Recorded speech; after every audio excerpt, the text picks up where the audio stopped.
Quick fun fact.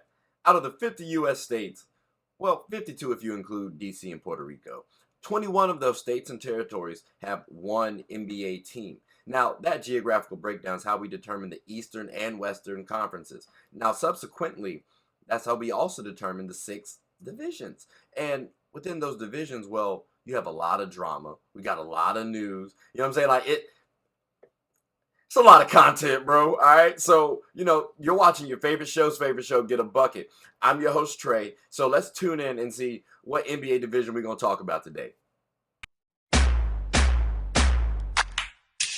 The Indiana Pacers are currently 7th in the East. Now, when you're looking at this squad, right, they did go up against my Lakers in the in-season tournament championship, all right? Now, the thing is, though, I know a lot of players, a lot of people, these fans are saying, hey, they got a shot at going to the finals. Hey, it's possible. You know what I'm saying? Like, the probability is extremely low. So maybe possible is not the word. It's probable. Anything's possible, I guess. I wouldn't put my money on it. Reason why in-season tournament, it's a little bit different than playoffs.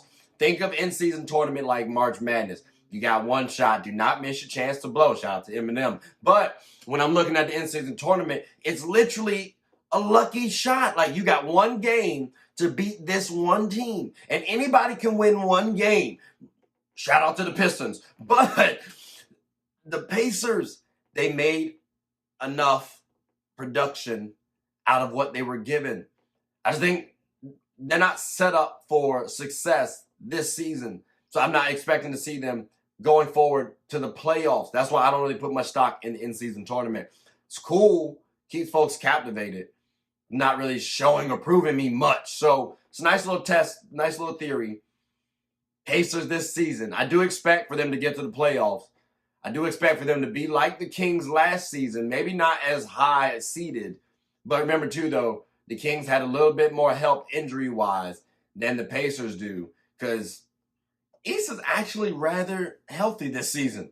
So, again, I think the Pacers, they're about where they should be. Expect them to be like a first-round exit, a tough first-round exit, though. But next season, that's really when you start putting some eyes on them and see exactly what they look like.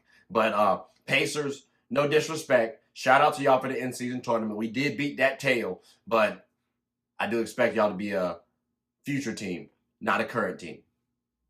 The Detroit Pistons are dead last in the NBA. Like, record-wise, they got one more win than my Panthers do. And my Panthers are like 2 and something. You know what I mean? Like, that's terrible. And there are only like 18 games in the NFL schedule. There's 82 in the NBA. They ain't played all of them yet, but they've at least played over 25, and all they've been able to get is 3 wins. That's terrible. And to keep it honest with you, it really was 2 less than 24 hours ago, at least on this recording, because they just beat the Raptors. And mind you, the Raptors just lost to the Celtics, and it was an emotional loss. So I kind of expected the Pistons to win this game. Mind you, there are some things to point out that are good, right? Like, for example, Cade, he's coming along. I do like Asar Thompson's almost double-double production in limited minutes. And he's not even being utilized properly also. So that's something well to point out too. Killian Hayes, he's been getting a lot of slander. Maybe not the best point guard, right? But his assist-to-turnover ratio is pretty smooth. So, he's giving me a 3.7 assist-to-turnover ratio. That means for every 3.7 assists, he gets 1 turnover. I like that. Because pairing them with Cade then and Asar Thompson, that's a good look. You need to be able to cut down on turnovers. You also need to be able to score too. So, Killian, I'm looking at you to do that a little bit better on that part. But I do like some of the things that the Pistons are doing. Also, Jalen Duren, when he's playing, hey, the brother can play. He's on my fantasy team. He's been producing pretty well, and I've been impressed on the playmaking part of his game. So, for this Pistons team, look, 28 games, that's trash, all right? Y'all can never have that again, respectfully. But I think this is also a good lesson learned for this team. They're humbled now, and I think the kids are going to show, hey, it's not really us, It's the coaches. Because I got questions to the coaches. Like, why in the world is Joe Harris not playing many minutes? How come James Wiseman can't get no more tick? Same with Marvin Bagley. There's a lot of question marks I got for the Detroit Pistons. But at least they won a game.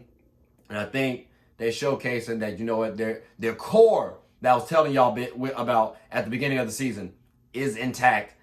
And they're going to be solid for the future. So Detroit, hope y'all start winning some more games, man. And start helping me out in my parlays, please. The Cleveland Cavaliers are 6th in the Eastern Conference. And I got to be honest, I'm not overly surprised they 6th. Like, I'm trying to figure out where I had them ranked at the beginning of the season, keeping a stack with you. They're not really that well constructed right now. Don't get me wrong. They got good pieces. They just not well constructed right now. I told y'all they ain't got really a title window. Or if they do, it's a little low. It's a little low. But I got to wonder now, because I don't believe in Donovan Mitchell as the star to get you to the championship, to the finals, especially on this team. So I got to look at Darius Garland and Evan Mobley and wonder, what do I have in a duo like this? Like, what's their potential? Because I thought Darius Garland could be one of the best point guards, at least one of the best playmaking point guards, pure point guards in the NBA. Still, I do believe that, but he's slipping a little bit for me. And then Evan Mobley. Hey, I thought, buddy, you might be able to be a solid scorer, versatile forward even, who can rim protect, maybe even like a low-budget 2.0 KD. When I say 2.0, that's not only KD, that's on the low-budget side. But give you that sort of vibe, but maybe a little bit more defense. And I'm not seeing the offensive bag the way I really want to. You can score. It's not really a skilled level type score, if you get me. And I need to see, especially because you're slender framed, you're not punishing nobody down on the block. So I'm wondering what's that duo looking like potential wise. I think it still has a shot at being a decent, pairing. But what I'm looking at is possibly some third options on a championship team, which ain't bad, by the way. Everybody loves the third option. You just got to do your role. But Darius Garland, I used to think maybe you're a definitive 2 option. Evan Mobley, I thought you had a shot at the first. I'm dropping y'all a little bit. So y'all got to prove me wrong that y'all aren't just third options. Because if y'all keep at this pace, we might have to say, daggone, maybe they 4th options. So again, Cavs, title window. But on the bright side, I don't put as much blame on Donovan Mitchell no more. He's still shaky though. But again, I clarify that also. Just as the star getting you to the championship. Good player. Good player. But supporting cast, it could be a little troublesome. Could be a little woey. So let's see what happens this year. Hopefully they're healthier too. But we'll see what happens with the Cavs. The Chicago Bulls are 10th in the Eastern Conference. Wow. I thought they needed to blow it up early on. Ain't that crazy? But the Chicago Bulls might actually get Lonzo Ball back. And you might be wondering why I'm so happy right now. That's because my team drafted him. And I've really been sad that he's been missing so much time. Messed up his knee. I'm really hoping my boy comes back. But I was wondering, you know what? Bulls fans, should you wonder if it's Lonzo Ball versus Kobe White when he returns? Because we know Zach LaVine might be gone by the time Lonzo comes back, right? But there could be a world, right? There could be a world where Lonzo Ball and Kobe White both are starting and actually, wait for it, getting a bucket for the Chicago Bulls. I remember Kobe White when he was at UNC, boo, right? Because I'm a Duke fan. But Kobe was actually hooping. Now, he did some stupid stuff from here and there, but he was a freshman at the time. Freshmen do stupid stuff. So, when I'm looking at now, Kobe White, well, he seems to be maturing as a basketball player. Lonzo Ball, well, hey, we know what Lonzo do. Defense, playmaking, and, get this, 3-point shooting. I think that can actually coexist. I think those two players can coexist on the Bulls team. So when I'm looking at Chicago Bulls, initially I was saying maybe y'all should consider rebuilding. I might be scaling that back a little bit because it all depended on Lonzo anyways. Like this team, remember when it was Lonzo, Zach LaVine, DeMar DeRozan, Nikola Vucevic, and Patrick Williams as your starting five? That could go down as one of the biggest what-if teams. Because remember, when that team was healthy, them boys were getting the bucket and then some. So I think going forward, Kobe White and Lonzo Ball, that could be a backcourt that could look decent. We might be able to see something shake. Both of them 6'5 plus. That could work out. So Bulls fans, if everything comes out, if Lonzo comes back healthy especially, could be something to work with. You might not be, I might have been too bullish on y'all earlier. The Milwaukee Bucks are currently second in the East and third in the NBA. But my question is, well, have they done enough to keep Giannis home? Have they done enough to make sure that Giannis wants to stay long term?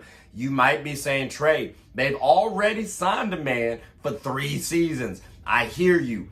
Follow me though. Dame's there for 2 seasons. So 2 more seasons. So if they don't win this season or next season, is Giannis really going to want to stay with the Milwaukee Bucks? Because that means everybody on the roster point in time is going to be 2 years older. That means everybody's production is going to slip and regress. Think about it. The perimeter defense is not what it used to be. They got rid of Drew Holiday. They got rid of Grayson Allen. Both, mind you, have been balling. Now they got to rely on Damian Lillard, who's never really been known as a defender on the perimeter end. And mind you, yeah, he bring in 25 points a game, but they need somebody to lock down on the defensive end. Wesley Matthews, you cool. You got some quality players out there to possibly help out, but I don't know if it's going to be enough defensively on the perimeter play. So I think that's one area that we might say Giannis might look at the Bucks and want to skedaddle.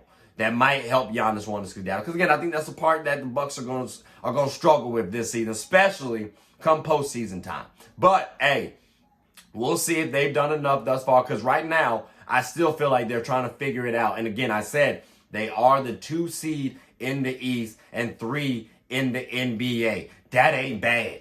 So I can't be too mad at them. They got a shot at winning this season and potentially next if everyone's healthy.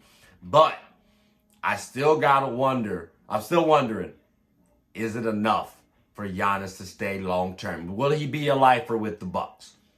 It's looking a little shaky. The Charlotte Hornets are currently 13th in the Eastern Conference. But again, did you really expect too much better? Because I daggone sure didn't. I thought they was going to be retooling. You got LaMelo Ball. You just drafted Brandon Miller with the 3rd pick. You got Mark Williams last year. You know what I'm saying? Miles Bridges had his whole issues. You do have some talented players like Terry Rozier and then PJ Washington, Gordon Hayward. Like, you got some boys, right? All right, cool. It's a little disorganized over there in Charlotte. And I think you got to start worrying about the future. Well, not worrying about like you're scared, but thinking about preparing for the future because you actually could turn it around. Let's talk about it, shall we? So I think outside of LaMelo Ball, obviously, you have your best young assets are Mark Williams and Brandon Miller, who you just drafted over the last 2 years. Mark Williams, I'm biased about this one, but, you know, a big man came out of Duke, so you know he come from good stock, right? And then you got Brandon Miller out of Alabama, who you just drafted, well, who's also a wing, a scoring-minded wing, who apparently is a really good athlete. Like, you can't really skimp on that. Well, when you look at Mark, you might be able to, because he's supposed to be a pretty good athlete, his daggone self, and rim protector. Which asset is going to be second up to LaMelo Ball? Is it going to be Mark Williams? Is this going to be a James Harden and Clint Capella type situation, big man and a guard type? Or is this going to be maybe a guard and a wing? Because at 6'7" and then 6'9", LaMelo and Brandon Miller, that could be a solid little combo. So I'm interested which duo is going to emerge. But I got to say, for Mark, I need to see you improve your blocks a little bit. Like, in college, I remember you doing well against Chet Holmgren, who right now is for Rookie of the Year, possible depoy. Chet's averaging 2.7 blocks. You give him 1.1. I understand he came there a year early still. No, y'all came in the same year. So you have no excuse. Improve your blocks, because that's what we need to see. I would love to say scoring as well, but that's also contingent upon the guards. With Brandon Miller, I ain't gonna hold you. You're kind of outperforming my expectations right now. So for me, I just want to see you improve your activity, especially on the defensive end. You're too good of an athlete to not be an elite defender. And I know you're not strong enough yet. That'll come. But I want to see a little bit more activity on the defensive end.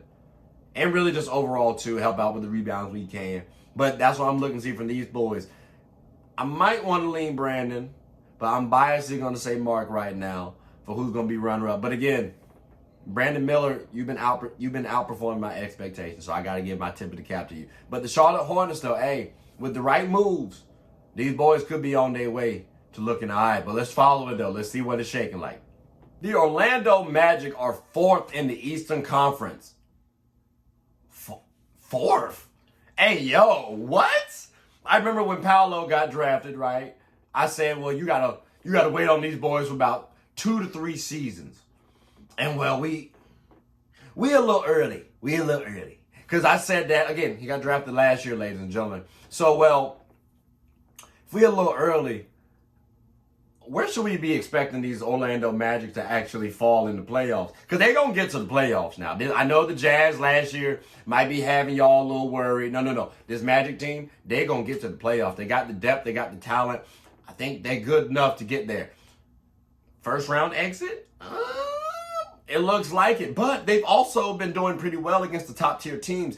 Look at the Celtics, a top team not a top. Record-wise, the top. And the Magic have been beating the Celtics. Like, it's wild. So, again, they could sneak into that second round and help some other teams out if they face a team like the Celtics, because they match up really well against them. But I'm expecting a first-round exit. Unless they go up against a team like, well, I don't know, the Cavs, the Pacers, they can be, like the 5 through 8s. That's what I'm expecting from the Magic this season. But, again, I said it when they first drafted Paolo, 2 to 3, and well, we a little year early. So maybe they mess up my predictions and go to the Eastern Conference Finals. Who knows? But again, I'm assuming first round. But let's see what happens with the Magic. They have a young, entertaining team right now. Could be a team of the future to watch out for. Yeah. And also, I'm curious to see what the lessons learned from this season will be. Because, again, a good young team, they're going to make mistakes. So I'm excited as hell to see what these boys do come playoffs and next season. The Miami Heat are currently 5th in the Eastern Conference. And, well, their big three ain't doing that bad, I got to say. Especially when you think about the injuries that have been happening. Well, they all right. They cool. They team. They looking kind of surprising, right? They got some solid, like Jaime Jaquez Jr. Hey, he might be replacing Triple J as the new Triple J, because he's been doing his thing this year, and only as a rookie. That's kind of smooth. But I don't want to focus on them, the team. I want to focus on the coach, Eric Spoelstra. Is he the best coach in the NBA? Yes, you have a good team to boot. But when you put this team talent-wise compared to the other teams in the NBA, they're not the top-tier teams. But this Heat team could actually, and I want to choose my words carefully, they could actually go back to the finals this year. I don't know if I'm going to say, I don't know if I want to put down my money right here. But there's a good chance that this Heat team, if they're healthy, could sneak into the finals. Because, well, Tyler Hero, he's been producing. Bam, like I said, the trio has been producing, right? And Jimmy has not had to be Jimmy Jeffrey Jordan. But it's also the schemes that Eric Spoelstra's been doing. Like, bro has actually decided to go zone against teams like the Warriors, which, yeah, the Warriors are struggling. But a team like the Warriors should be able to eat up a zone. So clearly he's tweaking the zones for NBA talent. Shutting down Steph and Clay? That's top notch. So again, Eric Spoelstra, yeah, you have a good team. But bro, hey, you're a good schemer as well. So I got to tip my cap to the Heat because from top to bottom, them boys are looking all right. And that's why I say don't sleep on the Heat potentially getting back to the NBA Finals this season, at least as of right now. All right, so look, the Washington Wizards are 14th in the East. Ooh.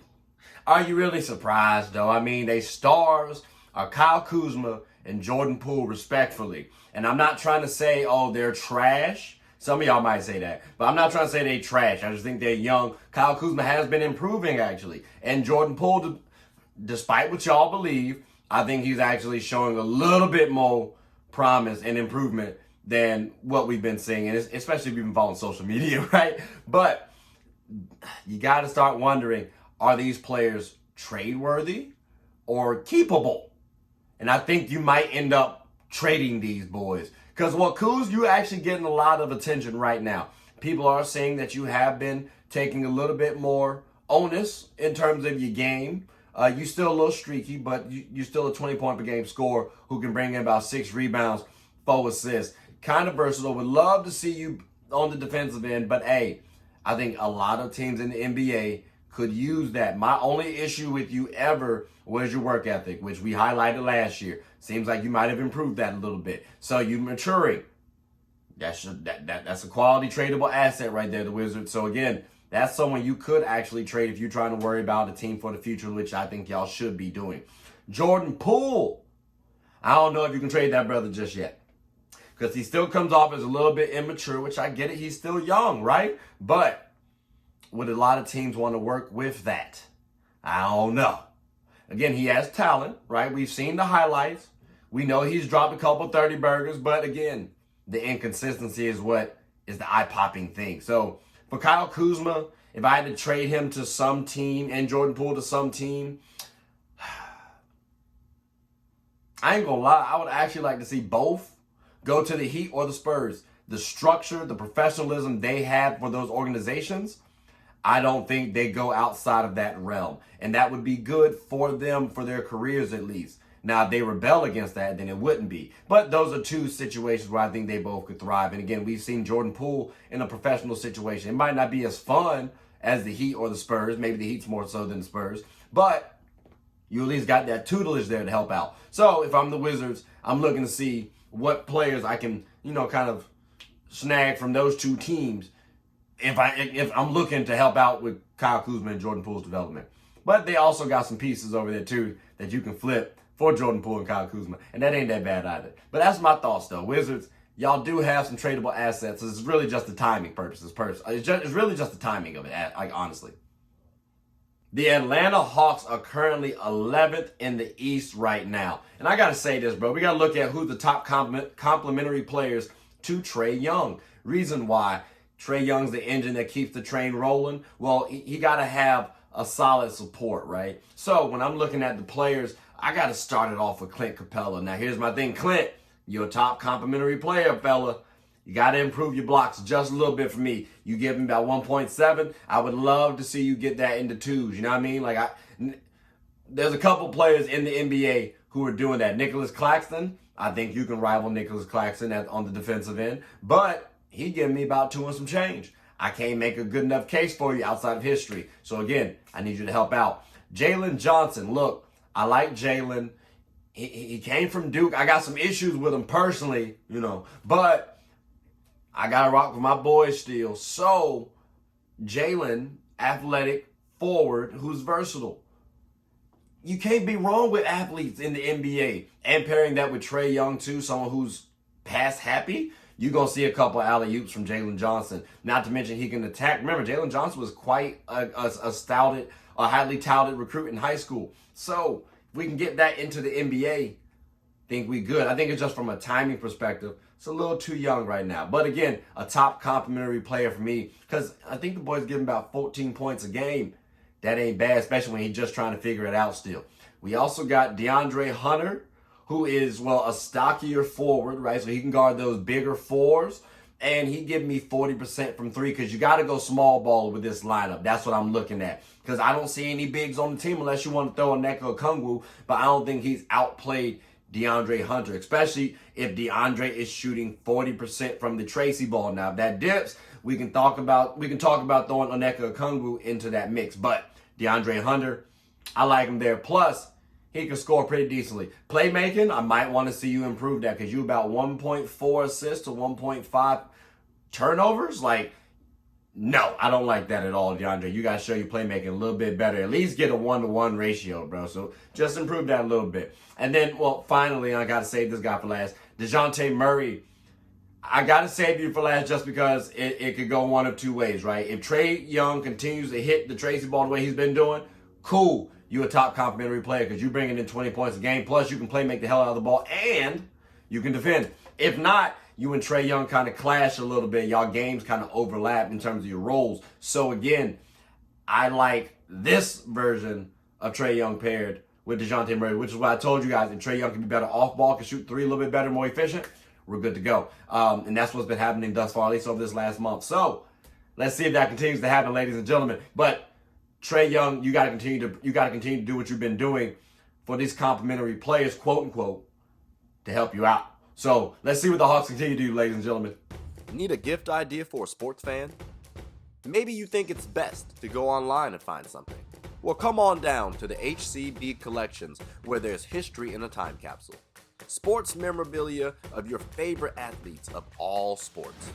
HCB Collections is here to make sure you're able to get the memorabilia you desire. Partnering with local collectors, HCB Collection can easily connect you to the item you need. HCB even offers prizes. Or Colts. Giants or Colts. Darius Leonard. Okay, I'll take that.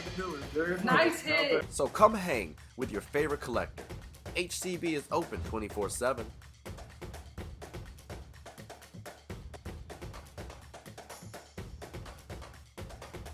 So looking for the right gift, or maybe looking for yourself? HCB Collections is the place for you.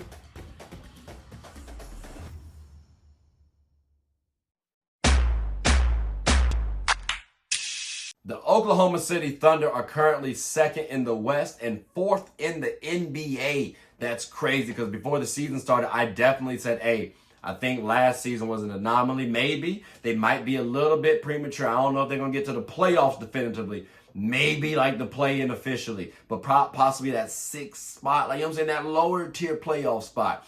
You know what I'm saying? They're number 2 right now and looking quite strong. My question is, going forward, should we consider someone like Josh Giddey to be their point guard or shooting guard? I know some of y'all are actually giddy about his current situation off the court. I actually think that's what's causing his problems, right? When you're looking at their stats, you see Shai Gilgeous-Alexander giving you 31, and then you with 5 rebounds, 6 assists. You see Jalen Williams giving you 18 points a game. You see Chet Holmgren giving you DPOY numbers, Rookie of the Year numbers. And again, it's his Rookie of the Year technically, right? Josh, I need you to do a little bit better shooting. I need you to do a little bit better playmaking because your assist to turnover ratio is not where I want it. And I know you can do a lot better. Not to mention, if you're able to actually be the point guard and play make and also score effectively enough, I don't need you to be a stud. Just score effectively enough, efficiently enough. That takes off a lot of pressure for Shai Gilgeous-Alexander to now just focus on scoring. We know he can play make. If he can just focus on scoring, bro, y'all are in the catbird seat. So again, Josh Giddey, I personally think you should be their point guard. Just a few tweaks you need to do. But I do believe in his ability just because I've seen the man actually get a bucket just last season. So, I mean, again, small sample size. I like his talent. OKC, I think Josh Giddey should be a PG for the future. That's just me. The Portland Trail Blazers are currently 14th in the Western Conference. All right. I don't want to try to get too detailed on this. I just want to say I'm focusing on 2 things. What's the trade value for Jeremy Grant and Anthony Simons? All right.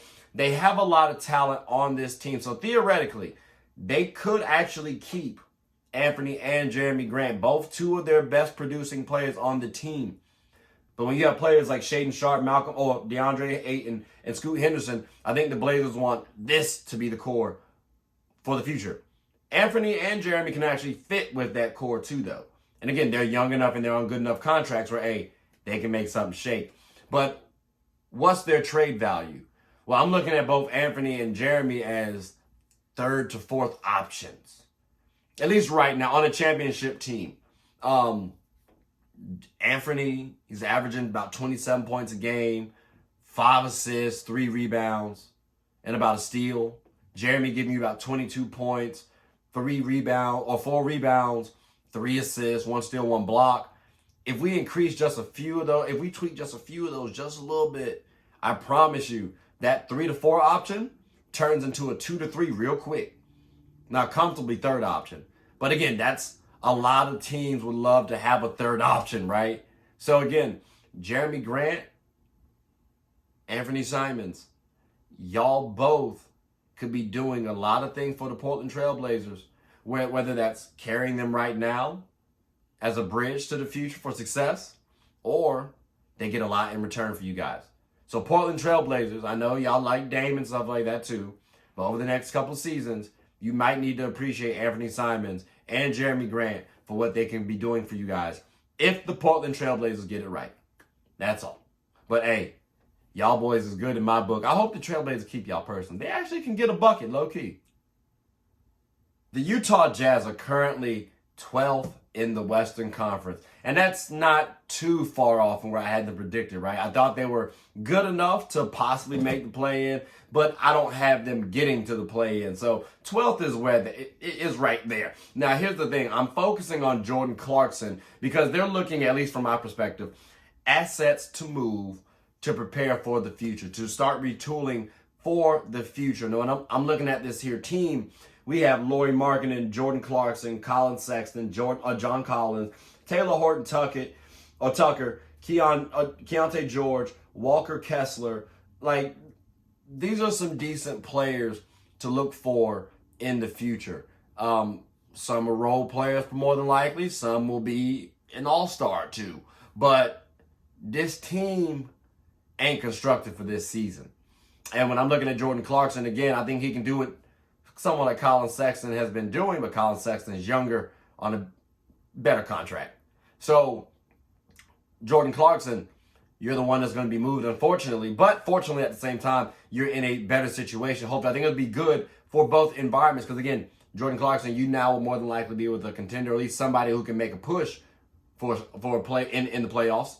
And Utah gets somebody, at least a couple draft picks, that can work out for them as well, which they have a boatload as well. So the more draft picks, the better. At least OKC's been showing, hey, that kind of helps out. So again, Utah, I don't think y'all can jazz it up this season. But for the future, you at least need to start preparing for that. And I think trading Jordan Clarkson is one thing that you should start doing now.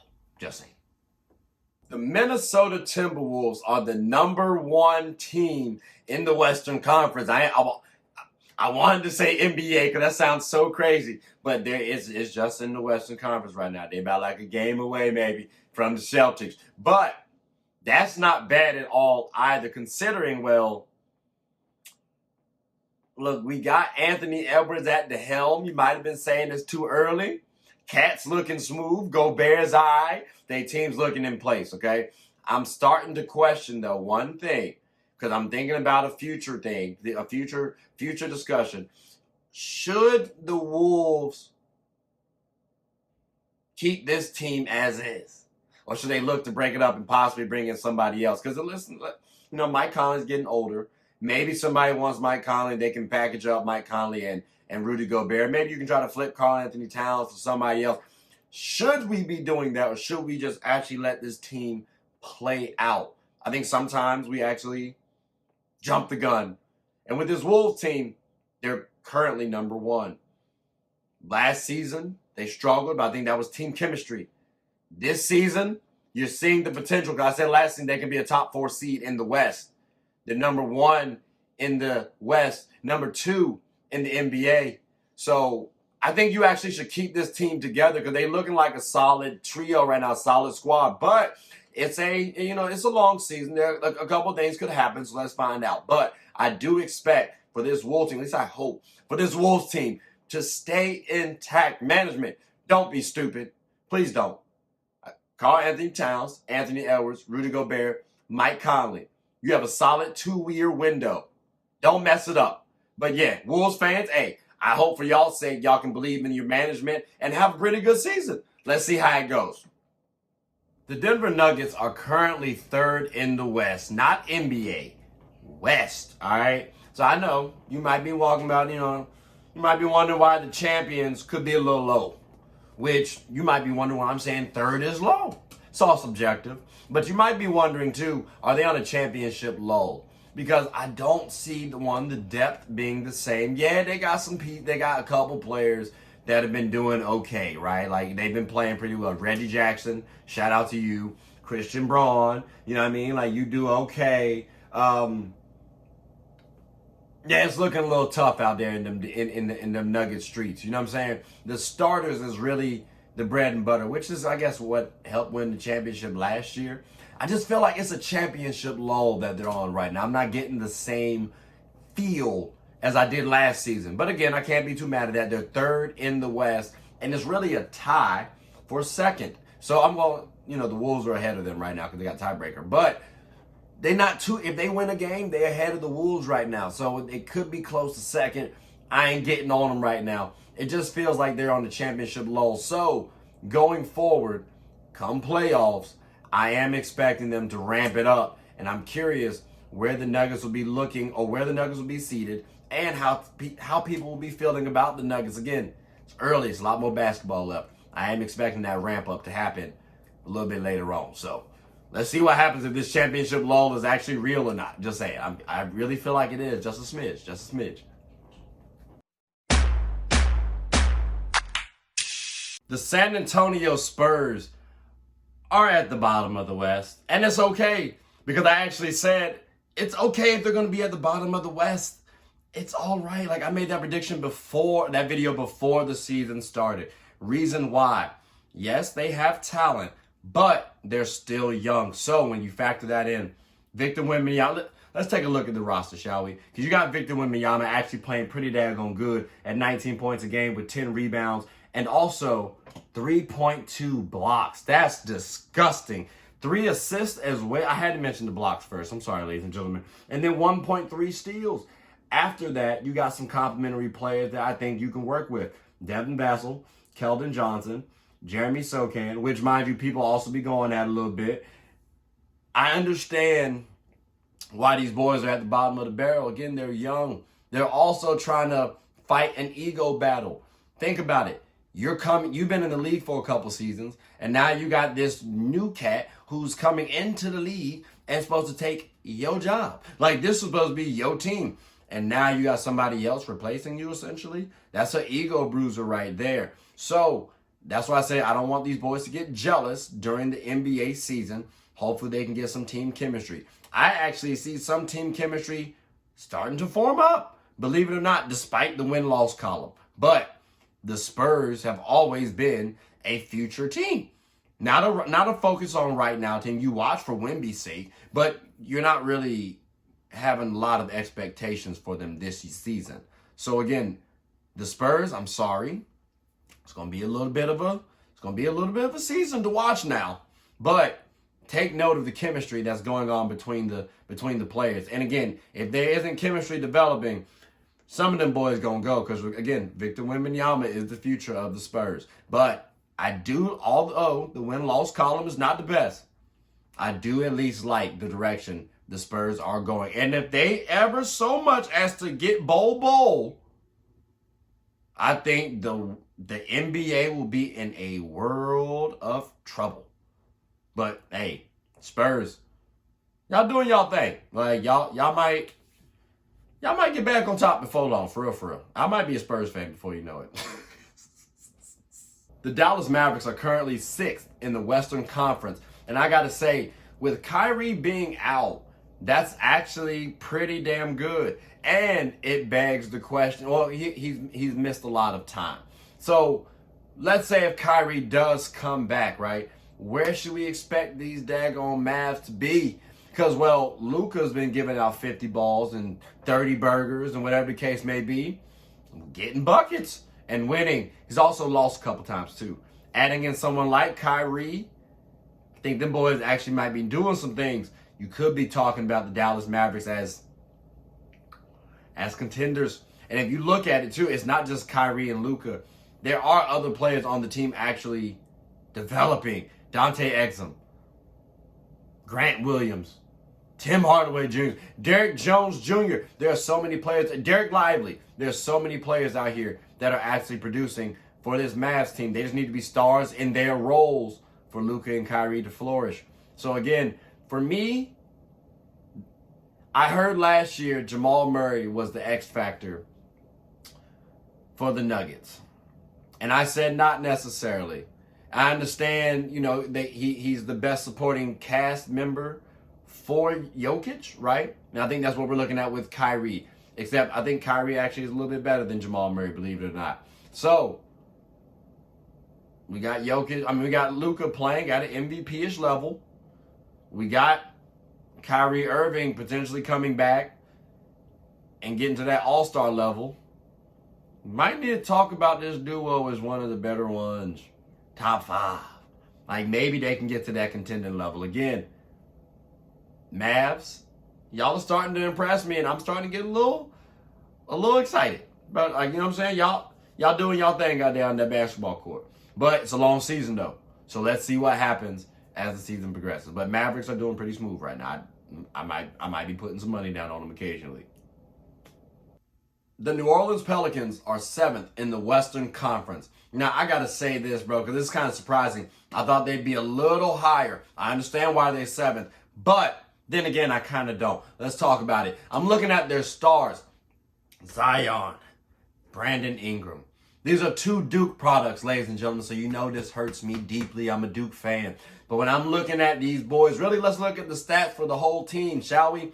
We got here, Brandon Ingram is giving me 23 points, 5 rebounds, 5 assists, a steal. Zion giving me 22, 6, and 5, a steal. That's cool. I'm expecting y'all to dominate. When I'm looking at this team, I see 5 players, all with double-digit scoring. So I understand why y'all aren't dominating in scoring, really. 22, 23 points, that's sufficient. For me, I'm looking at both of y'all defensively. I don't think y'all are active enough. Personally, Zion, I'm surprised that you just getting 6 rebounds, champ. Like, I would expect more so 8. I would hope more so 6 from Brandon Ingram. That'd be optimistic. I'm going to be cool with 5. But again, defensively and activity-wise, I need to see more out of you guys. Herbert Jones, he's averaging a block. He about y'all height. How come he can't do it? And he's the defensive specialist on the team. So I'm expecting him to do so. But Zion, he don't have the physical tool sets than you do. Like, he can't jump the same way you can. So how come he getting the block and you can't? Ingram, I thought you were about 6'6", 6'7", lanky. You can't block either? Come on, fellas. As the stars and leaders of this team, I'm expecting you guys to do those things. That's going to help fuel the team even more so. Imagine if y'all doing that. Imagine if they're playing a little bit more on the defensive end. This Pelicans team, they wouldn't be 7th. They'd be top 3. And I put a lot of money on that because they're that talented. This is the deepest team, arguably, in the NBA, especially for me. So I would love to see y'all boys get a little bit more active and start dominating on the defensive end. And stop messing up my parlays. Makes no sense why y'all let the Grizzlies beat y'all twice. Damn. The Houston Rockets are currently 10th in the Western Conference. Bro, I told y'all they're going to go at least to the play-in. They have a good shot. And be on the lookout, because this was a storyline of mine before the season started. So I'm happy they proving me right. And then I also said Alperen Sengun and Jalen Green will be making a little, or at least some noise for the All-Star selection. Now, that doesn't mean they're going to be All-Stars. Make some noise for All-Star selection. And Jalen Green not really up to that par. He's making some noise. Alperen Sengun, that man might be in the All-Star games this season. But here's the thing. Some of y'all have actually, I saw a post about the Pokemon reference, right? To Charmander, Charmeleon, Charizard. And Alperen Sengun is Charmander, the lowest level Pokemon. And then you got Domantas Sabonis as the Charmeleon, the next level, and then Nikola Jokic as Charizard. I'm going to just say this right now. I understand where we're coming from with that. I would just like to point out, well, the boy is actually closer to Charmeleon than Charmander personally. Let's look at the difference between, well, Alperen Sengun, Nikola Jokic, and Domantas Sabonis. Because if you're looking at the scores for, or the box scores for the Rockets in Sengun, as y'all seeing, 21 points, 9 rebounds, 5 assists, 1 steal, 0.8 blocks. That ain't bad. Now, when I read off these lists for the stats for Sabonis and Jokic, it's a little bit different. Sabonis, 20 points, 12 rebounds, 7 assists, 0.8 blocks, 0.6 steals. 0.8 blocks, 0.8 steals, 0.6 blocks. Nikola Jokic, 26 points, 12 rebounds, 9 assists, 1.2 steals, 0.8 blocks. Don't sound too far off from Alperen Sengun, does it? So again, Nikola Jokic, it's a solid little gap. Domantas Sabonis, you're -1 points off, 3 points more, 2 assists more, -0.2 steals, and -0.2 blocks away. That's okay. Like I said, he's closer to Charmeleon than y'all are letting on to be. So again, Sengun, he might be that dude. He might be all right. And I'm happy for the Rockets because, hey, they got a good coach, they got a good supporting cast, and a possible young star. Let's see what happens with these Rockets. Will they blast off or will they falter at the end? Still a little early. The Memphis Grizzlies are currently 12th in the Western Conference. And I got to say, right now, point in time, I don't care about none of them. I'm trying to focus on Ja Morant because I can't get over this, bro. Listen, it was a stupid decision to me to come back after your 25-game suspension. And you come back, one, you messed up my parlay, right? Then two, you do a dance that looks way too similar to the whole gun incident. Like the fact, I don't want to see you do anything gun related. I don't care if you hit a 3 and go like this, the way Mikal Bridges does, or do like this. Nothing like that. I don't, like nothing at all. I don't care. You're not the one to do it. The dance, I understand. You're in New Orleans. It's an New Orleans dance. I get it. Your ass can't do it. That's the thing. Shai Gilgeous-Alexander, he can do it. Jamal Murray, he can do it. Trey Wilder, he can do it. Ja Morant, And so for the fact that you did it so early tells me lessons learned where there were none. You gonna go down with the ship, which I can respect to a degree. It's just unnecessary attention. And to respectfully, you could have still been the face of the league or a face of the league. And that might have to go bye-bye. Talent-wise, oh yeah, nah, you definitely could. But to me, this says immaturity. I'm questioning the business decisions. Like, I'm trying to read between the lines. Because again, brother, all you had to do was come back and not do anything gun-related. That's all. That's all. But, you know, you young, I get it. I understand. I just didn't think it was that bright. I really didn't. I thought it highlighted immaturity. Could have done something else. But someone gonna see this video and be like, oh, you're out of touch. Oh, the dance is in New Orleans. I already said that. Y'all out of touch. Hurting this man's pocket, potentially. But we'll see what happens. Because maybe he just that dude, and maybe nothing matters to Ja Morant. Maybe. Swanky's Construction serves as a general contractor in the metropolitan DC area. We're a team of certified professionals who tackle everything from complex large projects to smaller scale jobs. Fueled by our commitment to excellence, we go the extra mile to make sure clients are completely satisfied with our work. Swanky's Construction takes pride in ensuring our clients' home improvement needs are met with efficiency, precision, and perfection. Call us today. you're only seconds away from a consultation or in-person walkthrough. Do you imagine yourself on the basketball court? Why just imagine? Scared someone will see you miss? Or maybe you're just scared people will laugh at you. Well, here's a quick solution. Work out. Wait, work out with Walt. Like a magician, Walt can help make sure the people around you go from laughing to clapping if you follow his direction. There's no greater Walt than Walt. Your game will definitely improve. So remember, it's okay to miss a shot. No one makes them all. But if you focus on your mechanics, Walt can help you get a bucket.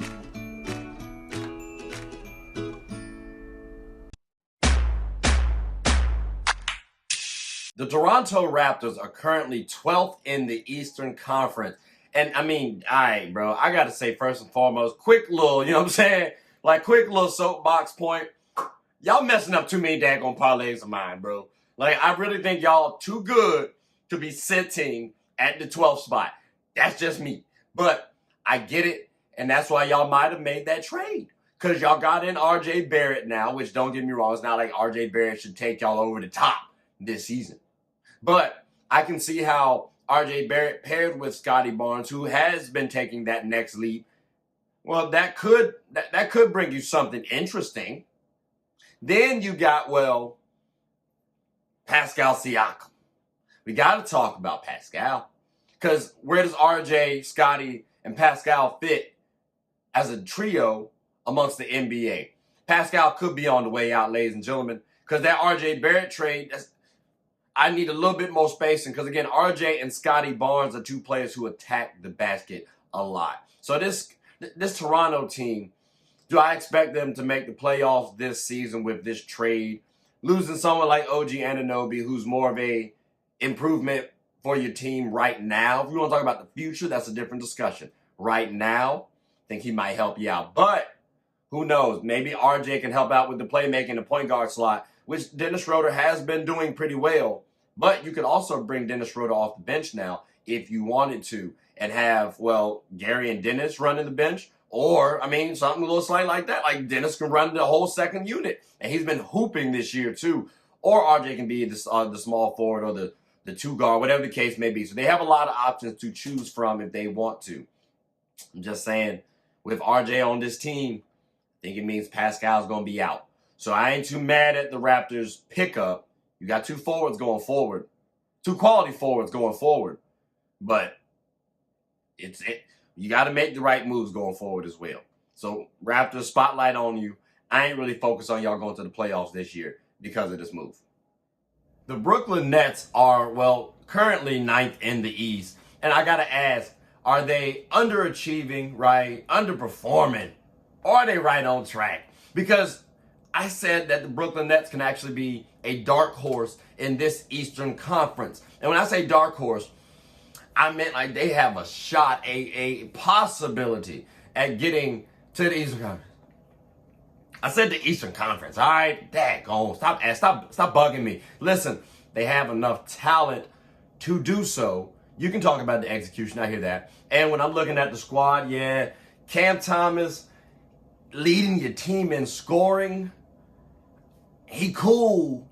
But I got to look at Mikal Bridges. Because I was looking at you as all NBA caliber. And I get it. You're not the top tier scorer like a Luka Doncic or a D Book. You know what I'm saying? But you still a good enough scorer to beat out Cam Thomas. And Cam Thomas is good. Don't get me wrong, ladies and gentlemen. This man dropped off 340 burgers like it was nothing real casual. So again, Cam Thomas is a good player.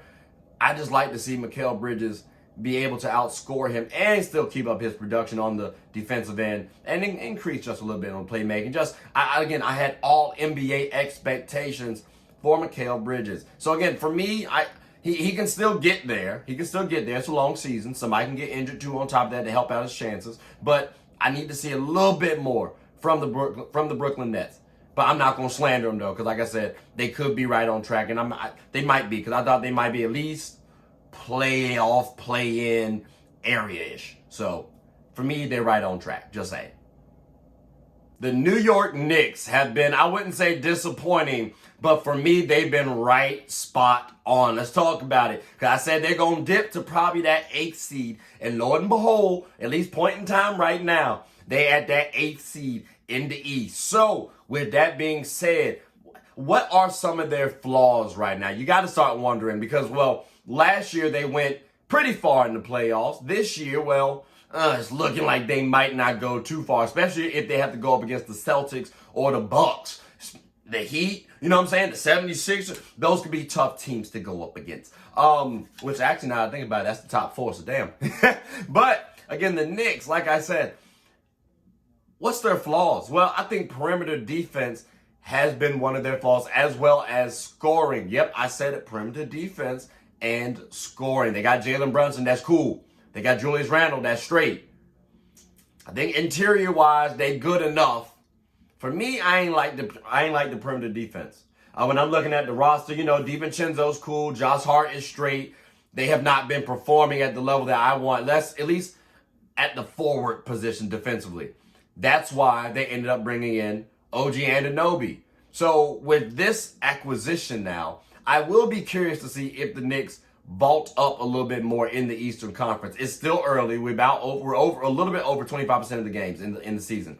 So the Knicks do have a chance to change my prediction a little bit. But again, OG was not on that team, so I could see them sneaking in to that 5th, 6th seed. But we got to see how they all shake out. But again, Knicks, I think perimeter defense, especially at the forward spot, was y'all flaws.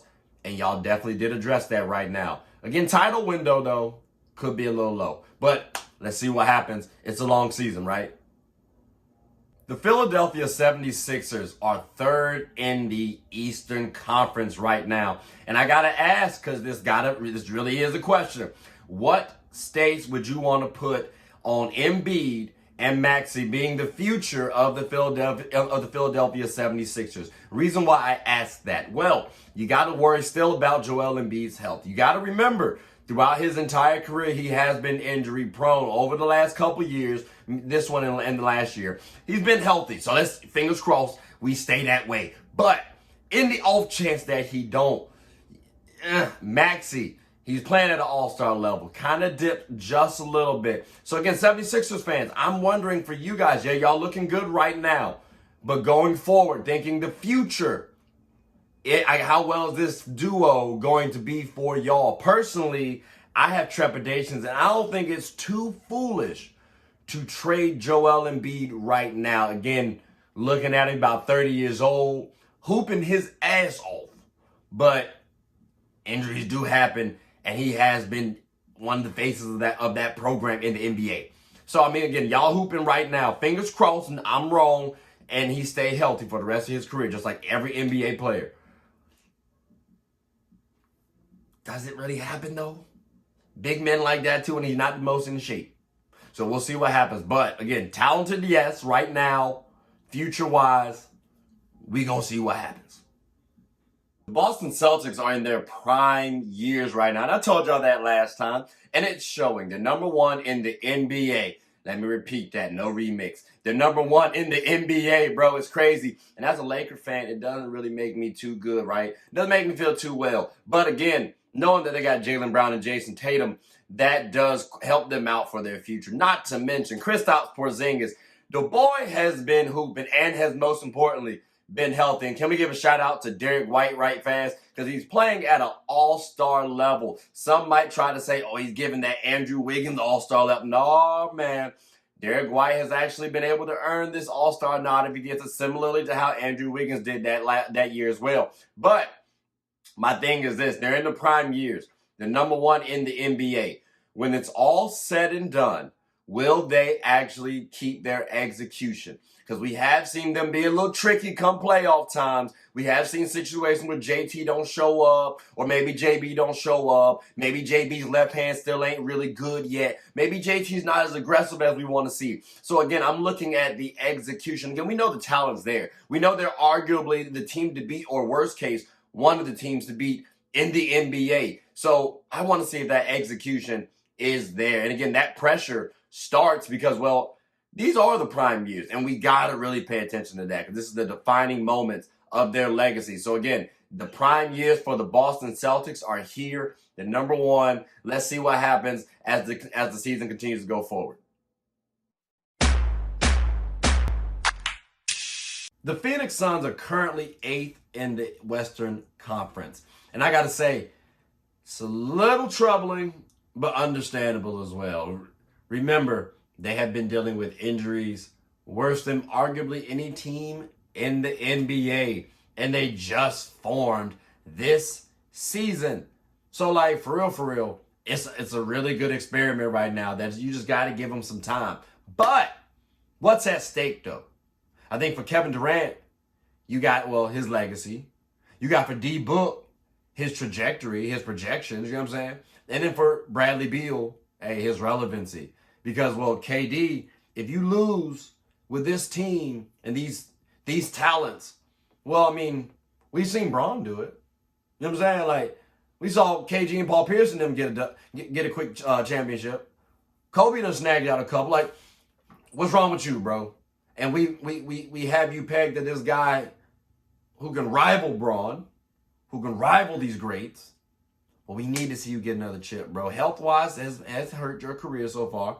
We need to see you get a chip on this team. D-Book, people trying to say you was the next Kobe. I always said you were a combo of Kobe and Allen Houston. That Kobe trajectory, you know what I'm saying? I think people are going to start questioning that star status. Because you could be top 10. I say French top 10. That could start to be in jeopardy now. Like, what's wrong with D-Book? And then Bradley Beal, your relevancy champ. You don't produce, especially if you're not healthy. People can start throwing you to the wayside. And they're going to be like, yo, you didn't deserve the contract that you got. Like, and I understand you already got your money, right? So it doesn't really matter what people think. It should matter what Hoopers think. And if Hoopers are feeling like, yo, you're washed, that's got to hit. That's got to hit, dude. So, again, those three players, I'm looking at y'all, focusing on y'all, because a lot of the blame will be pointed towards you guys, especially Kevin Durant, because, well, a lot of assets were used to acquire you. So, you know, Suns, more so y'all three, the big three. Y'all got a lot at stake. And I hope, I'm not really worried about y'all getting to the playoffs. I just hope y'all boys win, or at least get to the finals and make it competitive. Please. Or go out with a bang. That's all I ask. But deep in the playoffs still. Yet and still deep into the playoffs. The Los Angeles Clippers are currently 4th in the Western Conference. Wow. Like, I didn't think they were going to, well, don't get me wrong. Healthy, I knew they were a top-tier team. I just didn't know if they was going to be healthy. So, and then you factor in the James Harden trade. Thought it could get a little tricky. But it's actually been working. Them boys have just been hooping. You know what I'm saying? Getting the bucket. James Harden, I got to tip my cap to you. As of right now, you looking like you all right. But regular season, that has been your bread and butter. Got to follow you come playoffs. And that's what I've been telling y'all. Don't worry about the Clippers until playoff time. My question is, if they lose in the playoffs, should you blow it up? Now, let's take a look at this team, right? You got Kawhi Leonard, you got Paul George, James Harden, Norman Powell, Russell Westbrook, Ivica Zubac. These are some good players, but let's not forget your bread and butter is Kawhi Leonard and Paul George, who before this season, they joined in 2020, and they had 118 games that they played together. They played 48% of the games that they could have played together, ladies and gentlemen. There was a total of 246 games that they could have played, and they only played 118 together. Since 2020. So almost 4 seasons. That's kind of crazy. And not to mention, by the way, they definitely, their contracts, they end after next season. If you don't win now, do you want to invest in Kawhi Leonard and Paul George going forward? Yeah, they could be 32, 33. They've also had a lot of health woes in their past. I'd have question marks around that personally. Especially if I'm GM. Let's see what I can package up for Kawhi and PG personally. Like, let's see what trades I can get. And I'm sure a lot of teams will take that call. But, again, that is something to discuss. If they win a championship, I think it's fair to say, you know what, you got to ride it out with them. Because they brought you a chip. But if you don't win a chip, what have y'all done? No finals appearances. I think you got to a Western Conference, which was, it's been kind of lackluster, Clippers. Sorry. So this could be the final year that we see Kawhi and PG together on the Clippers uniform at least. Maybe they play another time. Or the Clippers pick them up. Maybe they know something I don't. They around them more, but I'm thinking Clippers should let them go. That's just me. The Los Angeles Lakers are currently 9th in the Western Conference, all right?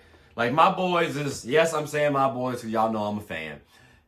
I'm hearing a lot of D-Lo slander. Y'all might say I'm biased because remember, we did draft D-Lo, right? Y'all might say I'm biased. I don't believe D-Lo playing that bad. Like, you know what? Let's pull up the box scores real quick, which, again, numbers don't tell the whole story. But let's just pull up a couple things for context, right? So when you pull up the Lakers box scores, for example, you're seeing, obviously, Anthony Davis and Braun at the helm. But then you got Austin Reeves and D'Lo right there. Interesting. And they're given similar production. In fact, when I look at it, D'Lo is leading our team in assist to turnover ratio. So that means my starting point guard is leading my team in assist to turnover ratio.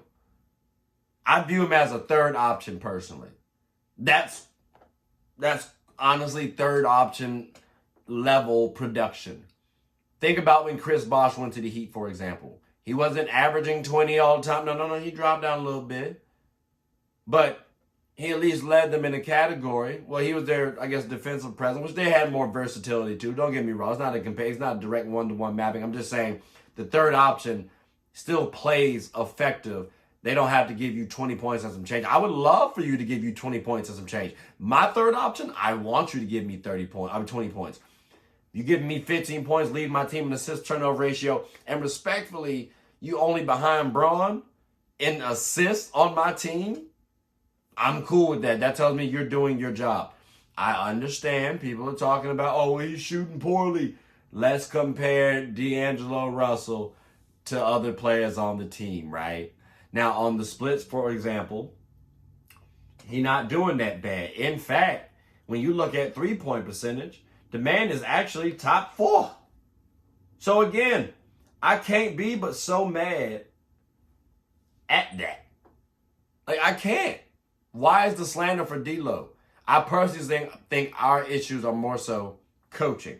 But, we'll see how it goes because I give people a little bit more time. I'm trying to at least. I'm trying to be a little lenient. So we'll see what happens. But I don't think D'Lo needs to get slandered. I think more so the coaching does. So tune in and let's see how my boy's looking. I think we're going to be all right as long as they start listening to this damn program. The Warriors are currently 11th in the Western Conference.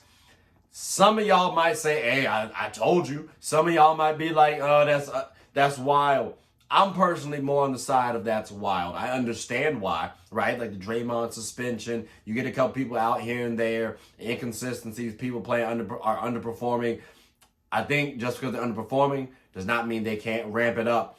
I just need to see that ramp up now. Also, I need to see players focus. Like, y'all might think, you know what? They need to make a trade. I'm thinking they just need to focus. Again, Draymond Green, especially when he comes back, you need to be focused, especially since you're a leader of this team. Let's also take a look at the box scores, shall we? Because you got Steph Curry over here dropping 27 points. I hear that. I'm not really mad at Steph for 27 points. Would love to see 30, but 27 is cool too. Where I'm really looking at is Clay only giving me 17 points a game, and I'm rounding up.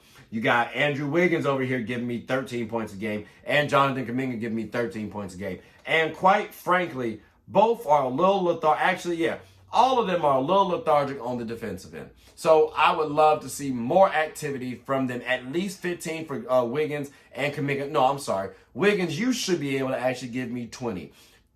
Clay, same thing as well. But one of y'all need to be doing 20. The other one needs to do 15. Kuminga, you need to be up there with 15 as well. And I also got to talk about Chris Paul because you know what? I was assuming and expecting Jonathan Kuminga to be performing better than this, and I was giving you a lot of the credit. So now I got to look at you and give you some of the blame as well. So again, this team, y'all need to focus, because if y'all can actually make some noise come playoff time. If not, we got to wonder if you actually are going to make the damn playoffs.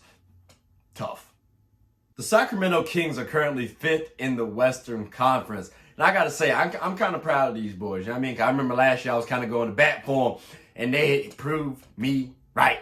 Well, let's see if it happens again. And I'm worrying about, De'Aaron Fox, Domantas Sabonis.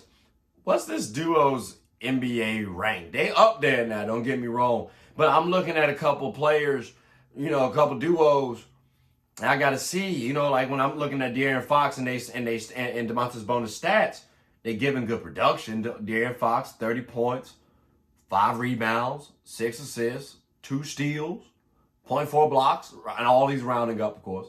Domantas Sabonis, 20 points, 12 rebounds, 7.4 assists, a steal and a block.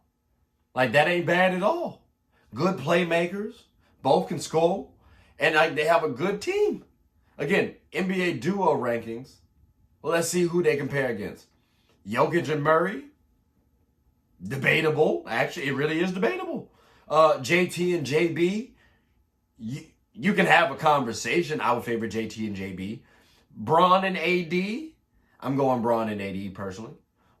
Luka and Kyrie. There's a conversation. I might favor Luka and Kyrie, but I can understand you why you say De'Aaron Fox and Domantas Sabonis. Kawhi and PG. That's a toughie, actually. You got to throw if healthy for that one. But I'm going to go Kawhi and PG if it's healthy. You got Joel Embiid and Tyrese Maxey. I ain't gonna lie to you, that's actually a really good one. I might favor the Kings too, because I don't know if Tyrese Maxey usurps Domantas Sabonis or De'Aaron Fox. But that's another discussion for another day. Like, there are a lot of Jimmy and Bam, and Cat. Like, there are a lot of teams. They at least got to be top 10 for me. Because again, some of those names that I listed off, they were questionable, but they're up there in that discussion. Top 10 NBA duo, I think that's fair to say. Top 5, they might have some stuff to prove to me. But again, that's just my current ranking right now. So let's see where this duo goes, and let's see how far the Sacramento Kings actually progress this season. Sports is one of the few things that genuinely connects us together. Whether with coworkers, friends, family, we all love the entertainment.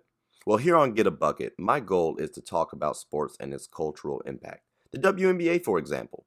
The WNBA is loads of entertainment, from the new rookies battling, displaying their skill sets, and preparing to take the league by storm, to the Titans and the MVPs of the league clashing for battles we'll always remember.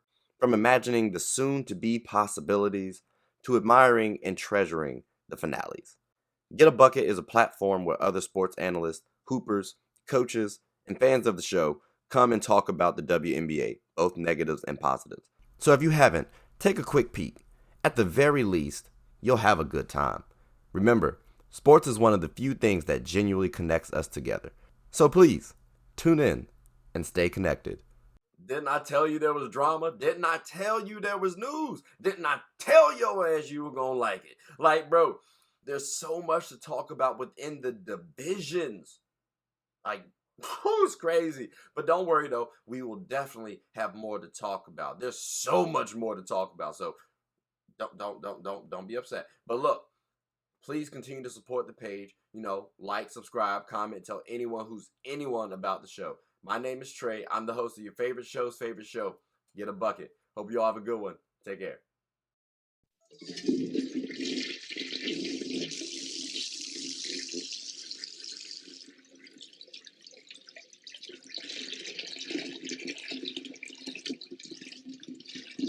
Oh, I did not know you guys were still here.